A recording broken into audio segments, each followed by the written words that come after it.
To set the mood this morning as we begin this brand new series on prayer, I want us to right away to begin to take a glimpse of just part of the life of Jesus that I think many of us just don't spend time reflecting on.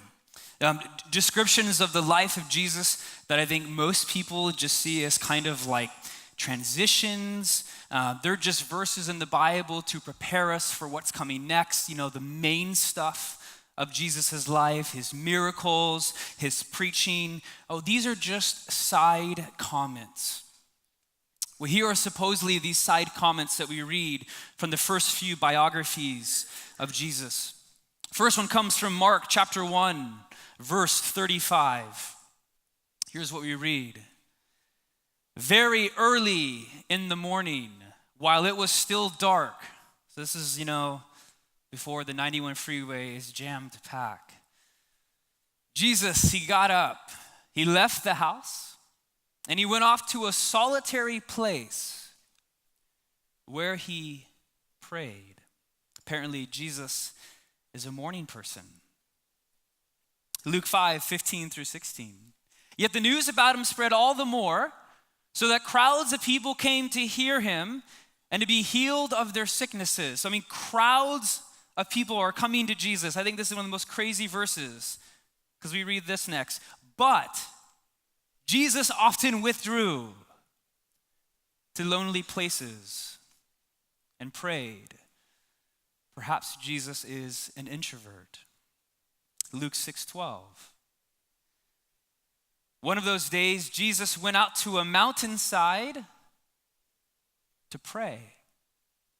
And he spent the night praying to God. So not only is Jesus a morning person, he's a night owl. He is God after all. Matthew 14:23, this will be the last one we look at. And after Jesus had dismissed them, he went up on a mountainside by himself to pray. And later that night, he was there alone. I just mentioned those four passages, and there's a whole larger slew of them. To say and to show you that prayer was essential to the life of Jesus. Jesus, God in flesh and fully human as well, woke up early in the morning before the sun was out. He was up all night, alone by himself, just praying and crying out to the Father. And so I love what Paul Miller says. He says, Jesus is without question the most dependent human being who's ever lived. What a fascinating thing to think about God in flesh. Jesus is without question the most dependent human being who's ever lived. And so the question maybe kind of guiding this whole series for us is this. If Jesus, if his life was built on and formed by prayer, how much more should ours be? And that's honestly why we're doing this series. And so I think as we approach the end of summer and we launch into fall and we kind of enter this new season, I think perhaps for New Life, this is a season to be reignited, to be invited, to go back to just the simple but necessary and profound practice of Jesus. Just praying. And it's interesting, the last couple of weeks as I've been preparing for this series and thinking it through, prayer is such an interesting topic in our culture right now.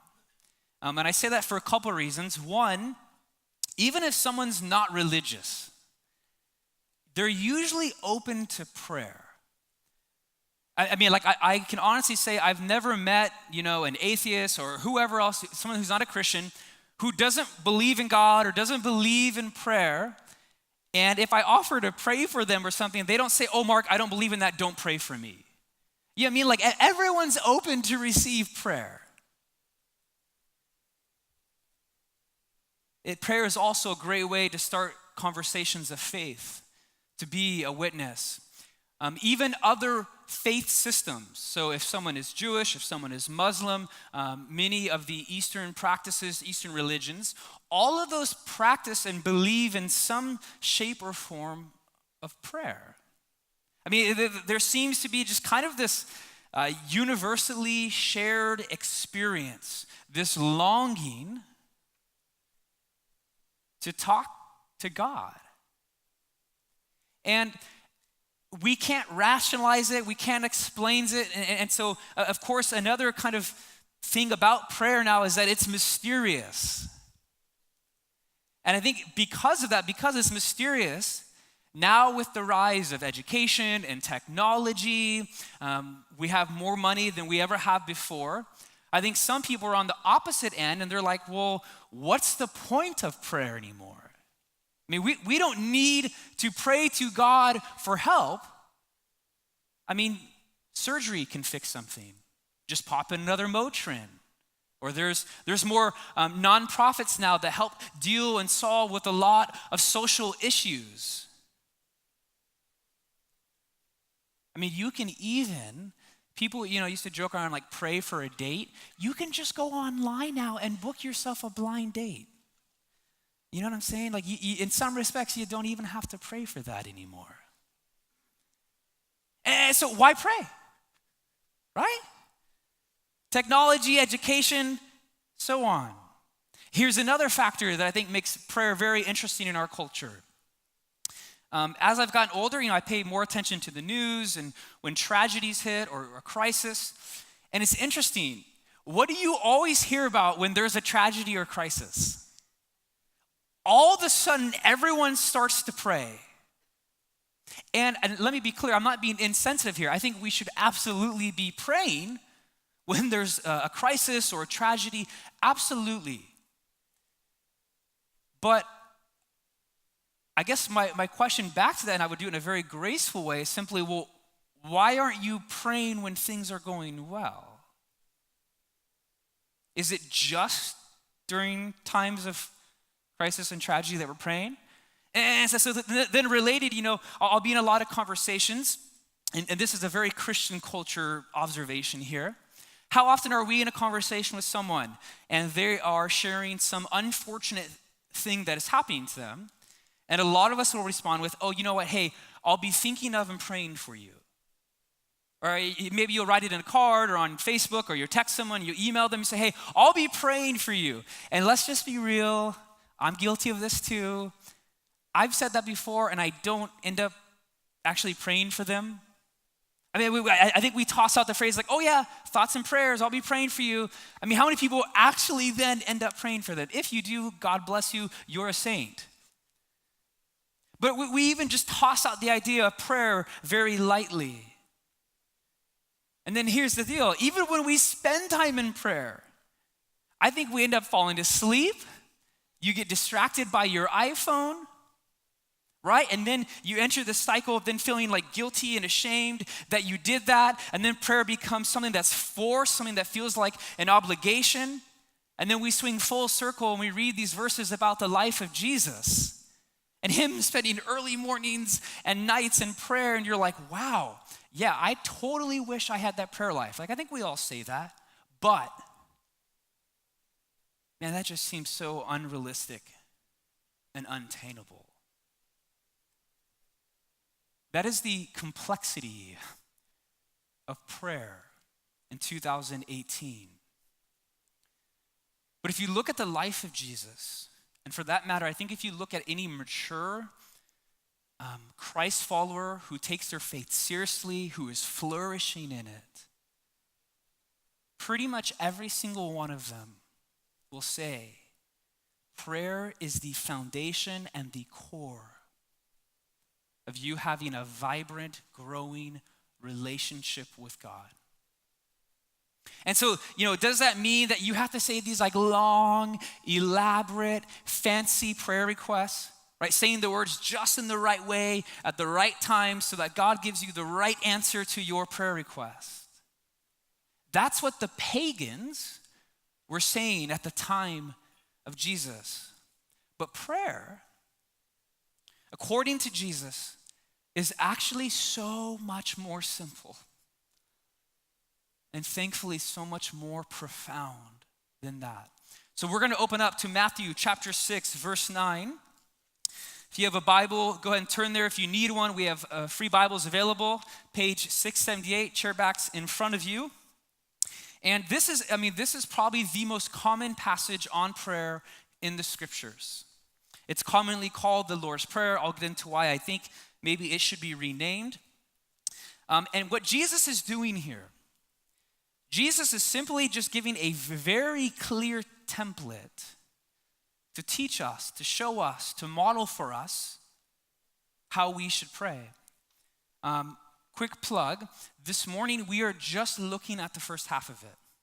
So make sure you come back next Sunday. Make sure you always come back the following Sunday. But next Sunday, we're doing part 2 of this. So we're splitting the Lord's Prayer right in half. So this morning is just the first half. Actually, I want us to read this out loud together, okay? So we'll put the words up on the screen. Matthew chapter 6, verse 9. Some of you may know it by heart. So let's read this out loud together. This then is how you should pray. Our Father in heaven, hallowed be your name. Your kingdom come, your will be done on earth as it is in heaven. Give us today our daily bread and forgive us our debts as we also have forgiven our debtors. And lead us not into temptation, but deliver us from the evil one. So like I said, we are splitting this right in half, and this morning is just part 1. And what's interesting to me, and I have never realized this till this past week when I was researching this, have you ever thought about Jesus' disciples, who he is teaching this prayer to? Was prayer new to them? No. I mean, these are presumably Jewish male teenagers. They're young. They would have grown up in their faith tradition as good Jewish boys, praying 3 times a day. So, they prayed before a meal. When Sabbath was beginning, they would pray. Whenever they would go to the synagogue, which is kind of their form of a church service, they would pray. So prayer was not new for them at all. And I just think that's an interesting connection, because I think for many of you right now, I would probably think inside you're thinking, okay, well, prayer, like, why are we talking about this? I know all about prayer. That's probably what they were thinking. And so to me, it's astonishing that Jesus says, hey, by the way, this then is how you should pray. And central to this kingdom prayer, and this is huge this morning, is that you have to understand who you're praying to. What is this God like? Because here's the thing, everyone prays. Okay, most people pray. But I don't think most people know who they're praying to. And that changes everything. So Jesus says, our Father, your prayer life, okay, listen to this, your prayer life is entirely dependent on how you view God. Okay?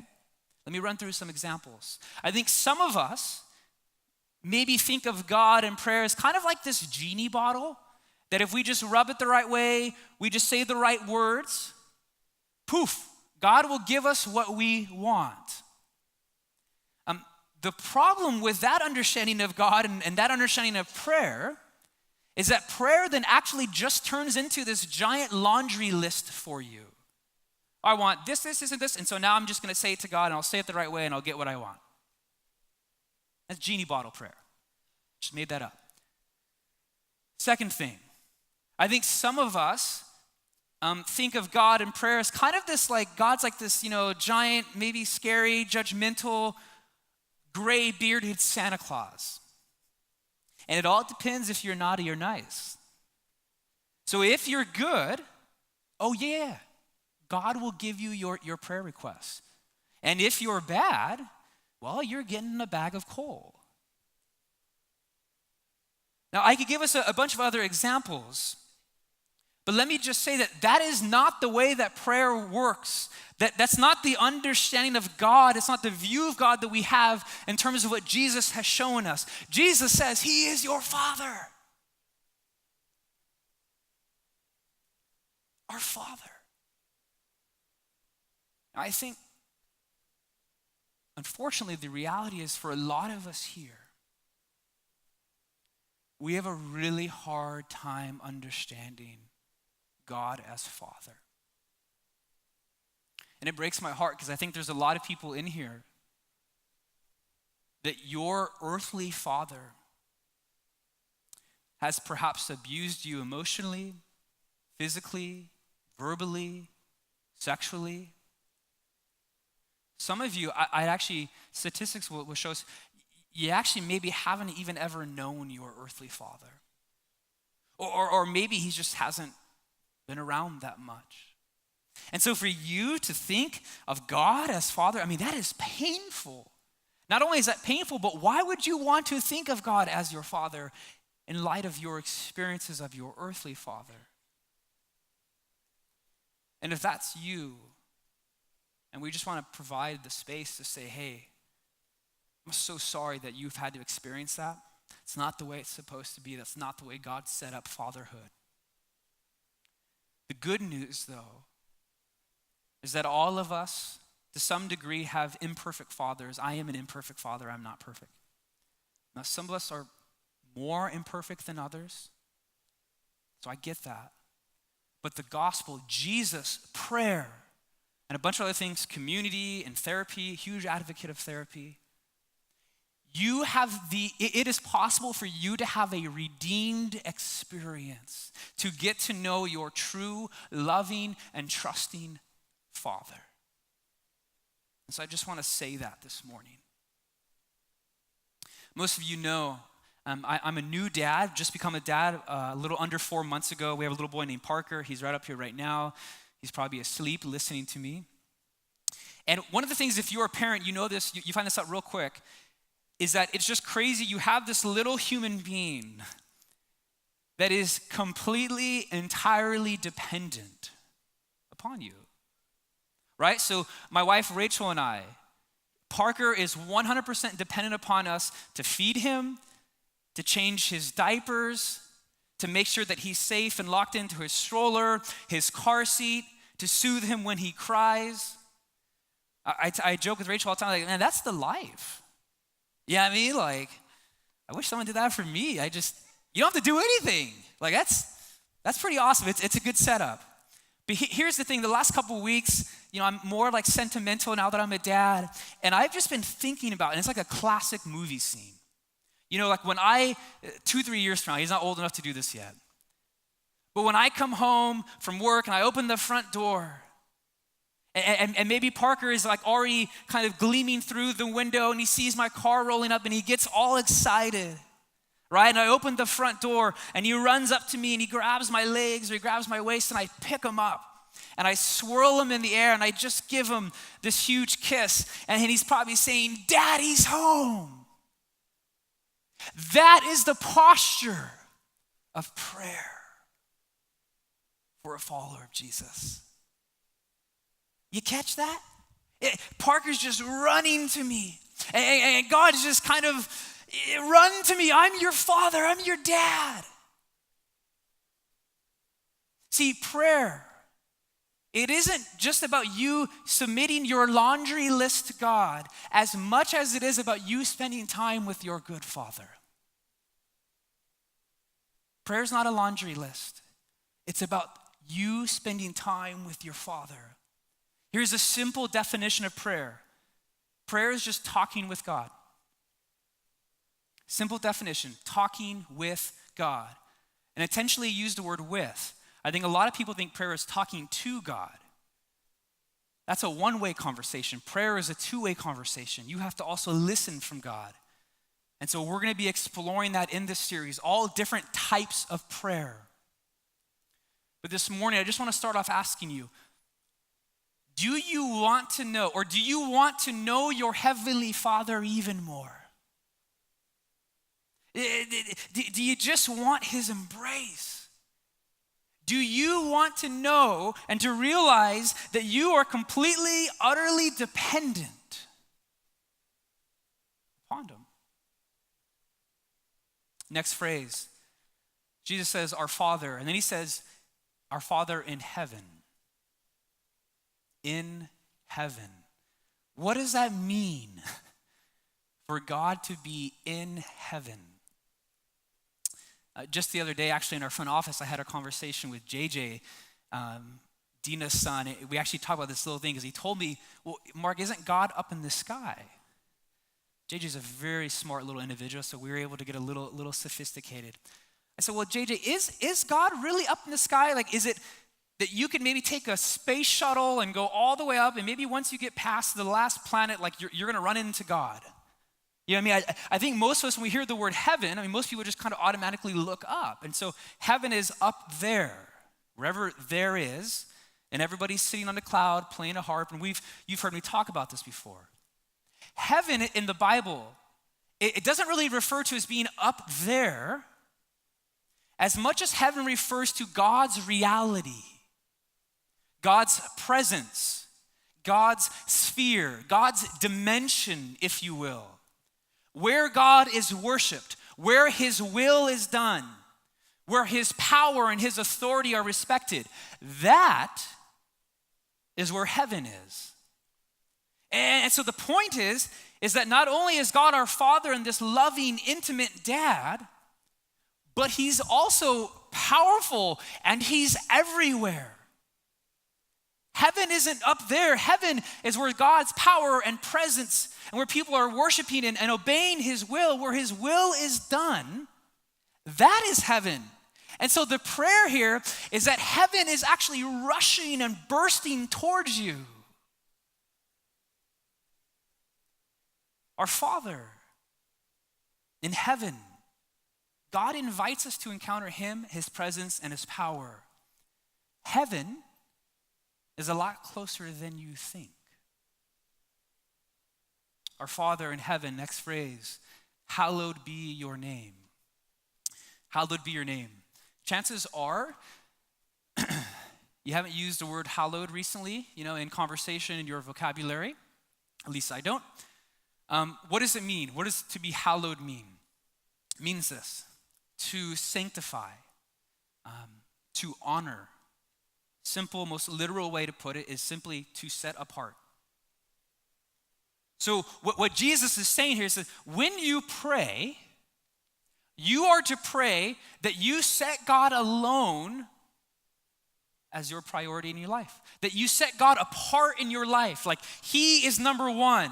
That God should be your hope, your longing, your desire. That we set apart God as king in our life. Hallowed be your name. So when you spend time praying to the Father, what you're doing is you're actually saying, God, may you be the number one priority in my life. You are more important than me watching the Laker game, even though LeBron James is a Laker now. And praise God for that. See, I was a Kobe fan. A lot of Kobe fans are LeBron haters. Man, if he's a Laker, I'm in. Let's get those rings. Who here is excited for the Lakers this season coming up? Okay. I'll stop there. Another thing, when you're spending your time with your Father and you're praying and you're crying out to him, you know what you're doing? You're saying that he's more important, that he's a larger priority than your iPhone and checking Facebook, Instagram, or Snapchat. When you're with your Father and you're praying and you're asking him for his name to be hallowed, what you're saying is that he's more important than you spending a couple extra hours of work on the weekend or checking your email at 9 o'clock at night. Listen to this. Prayer reorders your desires. Prayer reorders your desires. When we pray, hallowed be your name, we are reprioritizing our minds, our hearts, your body. I think this is why Jesus follows his petition of hallowed be your name with this: your kingdom come, your will be done on earth as it is in heaven. You hopefully you begin to recognize the pattern going on here. Jesus starts off the prayer immediately directing us to the Father. And he says, hallowed be your name, your kingdom come, your will be done on earth as it is in heaven, right? Asking heaven to come forward into earth, not just waiting the rest of your life for heaven. No, the prayer, the kingdom prayer of Jesus for heaven to come now.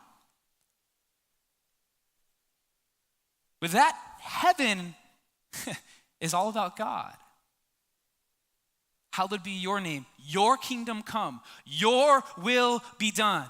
This prayer that Jesus gives, which is typically called the Lord's Prayer, I think it should be called the disciples' prayer, because the whole point of Jesus giving this prayer is that his disciples say it. He gives us a very clear template of what our prayer life should look like. And here's the thing, it should be radically God-centered. Our prayer life should be radically God-centered. Let me throw out a couple examples. Does Jesus start off this prayer just pleading with God to keep him healthy for his basketball game the next day? Does Jesus start off his prayer, just begging to God, God, man, I have something so important tomorrow night. I'm cooking this new recipe and some people are coming over. Will you please let it go well? Oh, Jesus, I have this biology exam tomorrow. I need you to give me an A. If you don't care about A's, you're like, dude, just give me a 70% and I'm good. Does Jesus start off his prayer like that? No. Jesus starts off his prayer by focusing on the love, the power, the intimacy of God and his kingdom. Now let me be clear. Maybe you're here thinking like, wow, I'm not that holy, Mark. Like, yeah, I'm asking God about my biology test. You know what I mean? Like, let me be clear. God wants you to bring your everyday, normal requests to him. Absolutely. Hear me loud and clear.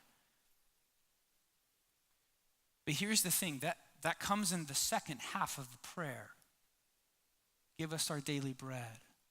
Forgive us our trespasses. Deliver us from the evil. Protect us from temptation. So Jesus gets there.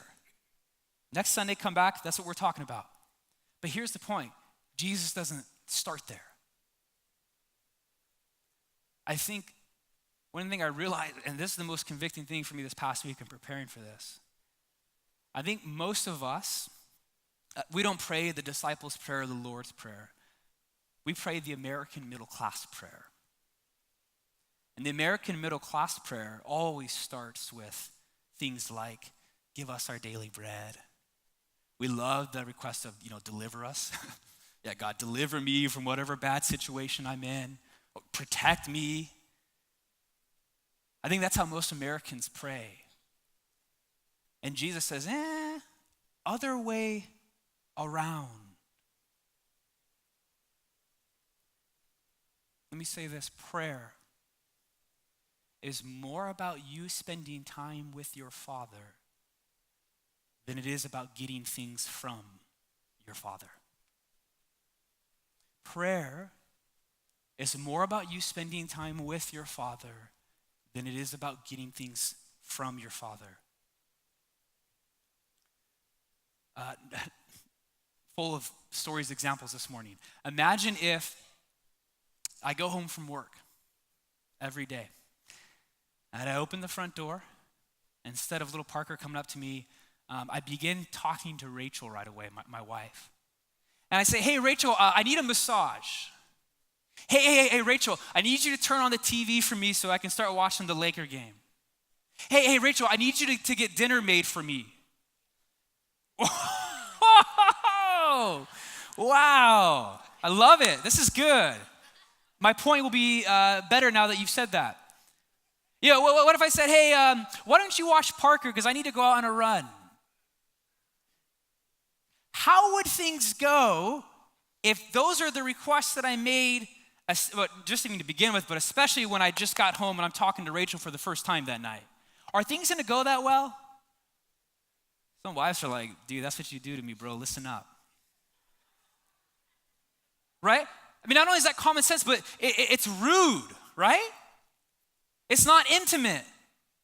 At that point, what I'm saying, if I'm behaving like that, is that, hey, I'm actually more interested in the things that Rachel can do for me than I am actually just spending time with her. Because I love her. And I just want to be with her. I think most of us start off our prayers like that. Yeah, so like we laugh about it, it's funny, I mean, crazy thing. Think about how God receives your prayers. Of course, can't get into God's mind. I'm just saying, I think a lot of us start our prayers that way. God, I'm in this situation, I need you to give me this.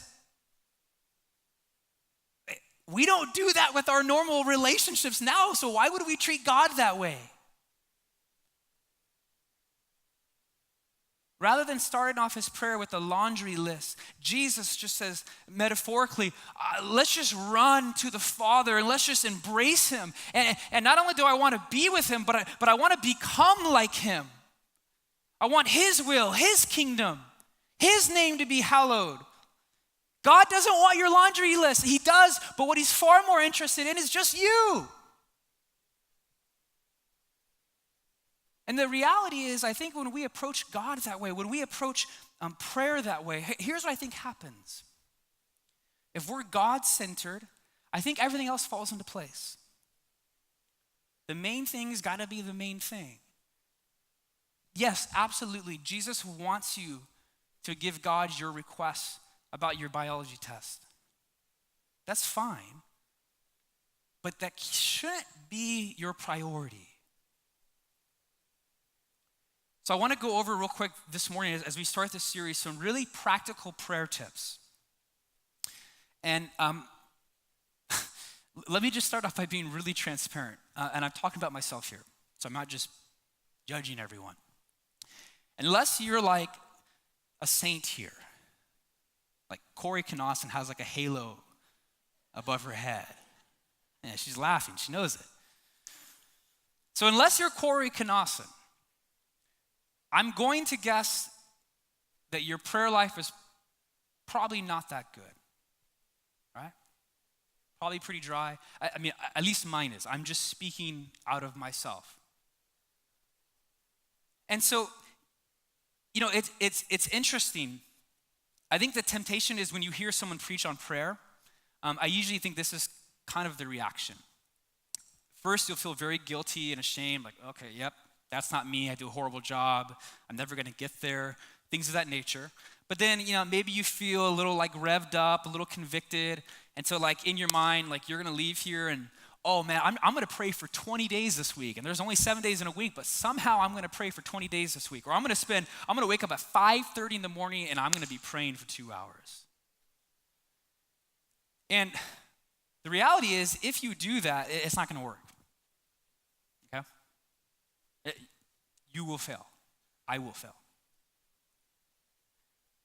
So one of the things in the last like 5-6 months, Rachel, my wife, a dream has come true for her in our marriage. I've started to run. Rachel's a marathon runner, if you don't know that. And when I first started running, well, actually it wasn't even running, it was, you know, just kind of like walking fast. Right, we've all been there. And I couldn't even do a mile without stopping, right? But then there's also my egotistical side. I'm very competitive. I'm a perfectionist. And so, you know, what I would do is, and I wanted to show off to Rachel and like not let her beat me. And so I would just sprint and take off in the very beginning. And anybody who knows running, I mean, that's not how running works. At least if you're running for a couple miles or so. And so I'd be done before I'd finished 1 mile. But if you look at running as a process, and this is what the point I'm trying to make here is, I think you should view prayer as a process. You have to practice prayer. In the theology world, we would call it a spiritual discipline. Okay, running is a practice. You have to practice running. You're not going to be a stud right away. And so after I run 1 mile, Then my body adjusts and I can start running 2 miles. And after I run 2 miles for a couple weeks, then I can do 4 miles. After 4 miles a couple weeks, I can do 6 miles. Anybody marathon training here? Anybody ever done it before? Demi. Is it just Demi? Gary? Is it just Gary and Demi? Any other marathon trainers in here? Okay. Wow. Well, let me just speak to you two then. Gosh, I shouldn't have asked that question. Go ask them. This marathon training, you build. You're not running 26 miles week 1, right? No, absolutely not. Your body has to adapt. Your muscles grow, your stamina increases. I'm a nerd and I've read some neuroscience stuff. It's actually the same way with your brain and your mind when you pray. Don't try to pray for 2 hours when you start. Try 5-10 minutes. Do that for a while. That'll turn into 15-20. That'll turn into 30-40, and down the road we go. Here's what I want to challenge everyone with here this morning. Can you pray 3 times a day? Now, you're probably freaking out at that number, 3 times a day. 5 minutes each. 5 times 3, 15 minutes. 15 minutes a day. Back at the time of Jesus, first century ancient world, when he gave the disciples prayer, there was actually a very similar prayer to that already in existence that they were reciting at the synagogue. They would recite at breakfast, lunch, dinner, 3 times a day. Very, very similar. Jesus, very smart man, obviously. I think he intentionally designs the disciples' prayer to not be wordy. That's one of his points in it. It's short, it's simple, and it's God-centered. If you don't know where to start, seriously, just recite these exact words. Breakfast, lunch, dinner, 5 minutes each. Say it a couple times. Once you get comfortable with it, and again, neurologically, you don't want me to get into that kind of stuff. It'll become natural for you. And then I think what you can start doing, I think the primary point of Jesus' prayer is that it's a template for us to follow. Some traditions say you have to say it exactly, and I think there's value to that. So I'm with that. But I think you can also plug in your own situations and circumstances as you say it, meaning this. So when you pray, God, may your kingdom come, may your will be done on earth as is heaven. God, may your kingdom come in my neighborhood in Long Beach as it is in heaven. God, I pray that when I meet with this person at the coffee shop, that your kingdom would come, that your will would be done in that Starbucks or whatever, Denny's, whatever you're at. Next thing, you have to prioritize your prayer life. It's not going to just happen naturally. And that's a little scary, but think about it. Everything else in life, if you're going to eat healthy, if you're going to go to the gym, if you're going to date your spouse, everything of worth and value usually requires intentionality for it, especially with how busy and crazy and hectic our schedules are now. Let me read you these 2 quotes that I think speak into this. I find these fascinating. Paul Miller, he says this: learning to pray doesn't offer us a less busy life. So, not saying that. Not saying if you pray, your life's not going to be busy, blah, blah, blah, blah. I love this, though. He says, it offers us a less busy heart. In the midst of outer busyness, we can develop an inner quiet. And doesn't that just put you at peace? Next quote, Martin Luther. This is probably my favorite. Martin Luther says this: I have so much business, I cannot get on without spending 3 hours daily in prayer. You catch what he's saying there? We have it the other way around. We say, I can't pray, I'm too busy. Well, he says, no, I'm so busy that I have to pray. What a paradigm shift. So my challenge for us this morning, do you make prayer a priority in your everyday? Prayer is just talking with God. Another way of asking this is, when do you find yourself praying? Do you find yourself praying only during a crisis or a tragedy or when there's something that like you really want or need? Oh yeah, you're on your hands and your knees praying then. But as we've seen, prayer is about communing. Prayer is about talking with God. There's, I wouldn't say a church father, but she's a female, a church mother, I guess, a couple hundred years ago. She has a quote that says, prayer is your soul uniting to God. Prayer is uniting your soul to God. Do you spend time in prayer just to spend time with God? Or are you doing it to get something from him? Here's the last thing. And I have to say this because I hear this all the time in the church, not just New Life, but church in general. You hear people, oh, I'm just always constantly praying. And they, the verse Paul says, pray without ceasing. And so people like this, oh yeah, I'm in line at Trader Joe's, I'm praying. Oh, I'm driving, I'm praying. Oh, I'm at my son's Little League game, oh, I'm praying. Oh, I'm at the slot machines in Vegas, I'm praying. And on the one hand, I can't argue with that. I mean, it comes across as like really holy and pure, except for maybe the Vegas part. I mean, what do you say back to that? And then I was thinking about it this week. Do you treat the other serious relationships in your life like that? Meaning, wow, full of, well, you guys just really getting to know the marriage of Rachel and I this morning. We're not perfect people, okay? So, Rachel's one of her pet peeves with me, and this is like every guy, is, I'll be at home, and let's say I'm watching a sports game on TV. Let's say I'm surfing online, I'm reading a book, what have you. And Rachel tries to engage in conversation with me. And so I'll act like I'm paying attention, and I kind of do the, oh, yeah, yep, okay, yep, I'll do that, you got that, baby. I just heard some, mm-hmm. And then, 30 minutes go by. Hey, Mark, is the chicken ready? Chicken? What are you talking about, the chicken ready? You never asked that. Oh, yeah, I asked that 30 minutes ago. You told me you'd do it. No, I don't think so. You know what I mean? And the conversation goes down. People who are like always constantly praying, okay, sure, yeah, it seems holy and pure, and I get that. But I just want to say, in reality, I don't think we give our spouse or boyfriend, girlfriend, best friend, children, whoever you are, your special people in your life, they probably get irritated with you if you don't give them your full attention when you're with them. So I'm also of the opinion that I think prayer, I think you should probably put your iPhone away, close your laptop, turn the TV off.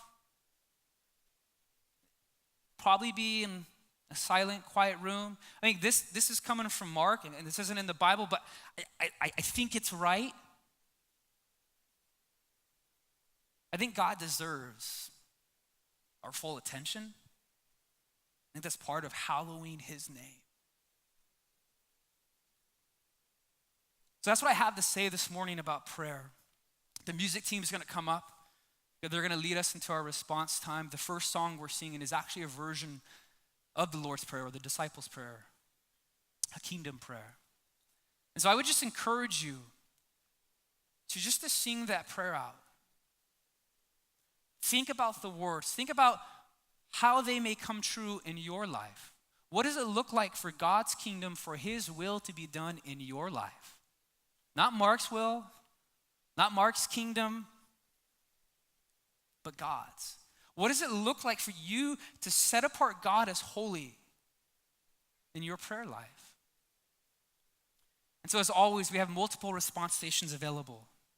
I think this morning, communion offers a beautiful picture of this. The bread and the cup symbolizing the body and the blood of Jesus sacrificed and spilt for us. That gives us full access to the Father. It's because Jesus died for us that we can call him Daddy and Father as a son or daughter of the King. There's no guilt, there's no shame. You can approach him in complete confidence because of what Jesus has done for you, anytime, anywhere. That is good news. That is gospel truth. Maybe some of us want to recommit our prayer lives, and we have candles over here to signify that. There's a prayer team. As always, the ushers will come forward to receive your offering. As Rachel mentioned, we are a part of that, taking a special offering for the earthquakes in Indonesia. And so you can notate that on your envelope if you want to do that. There's also that option online. And so as we begin to respond, I just pray that New Life, that in this season of prayer, that we adopt the disciples' prayer of Jesus, not just for this season. Oh yeah, we'll do it for 6-7 weeks. But this becomes ingrained into us. So let's just invite the Holy Spirit into our lives and worship.